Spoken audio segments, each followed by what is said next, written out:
Hello everybody, this week's Parasha is Ki Tavo. In it we hear about a land flowing with milk and honey, which we get for looking after the planet, which, as I've said before, is our primary purpose, to leave the world in a better place than we found it, mentally, physically, emotionally, spiritually. We need to do all four of these things to have merit in our next life, to reduce karma, eliminate karma, to make the world a better place so that our world, our personal world, our private world will flow with milk and honey. And the honey is interesting because the honey is date palm honey from a date tree. Believe it or not, you can get beautiful honey from dates. And then there's another clause or sentence or phrase which talks about becoming a people, becoming a nation. And these people spent 400 years in Mitzrayim, in the dark place, which we call Egypt, in the Torah. And then they spent 40 years in the desert, preparing to enter the promised land, preparing to become enlightened from a spiritual, metaphysical point of view, which is the objective we have. And they get told by God that they are now a people. So they're a people because now they have values. Now they have standards. Now they understand how to live.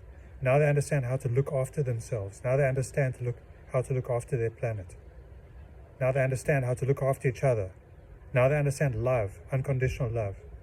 They understand that sometimes when there's 12 people who look at something, and 2 see something, and 10 see something else, that sometimes the 2 are right, as is the case with the 12 spies who go and spy out the land, and 2 come back and say, it flows with milk and honey, and 10 come back and say, they're giants.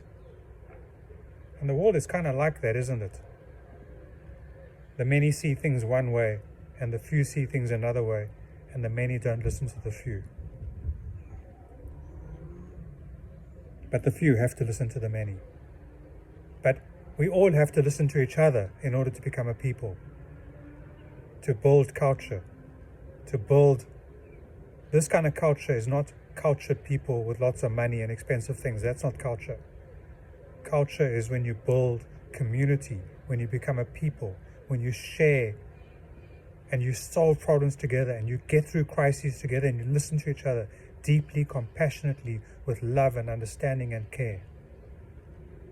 And then your land, your mind, your body flows with milk and honey. I've also been saying recently that God has given us perfect hardware, and somehow we haven't understood the operating system and we're playing with the software. And if only we would understand that what we eat, what we drink, what we breathe, and what we think make us who we are, then our land, whether it's a spiritual land, a mental land, an emotional land, or a physical land, will flow with milk and honey. I bless you today. I wish you a Shabbat Shalom, a peaceful and a happy weekend in your land, wherever that might be, of milk and honey.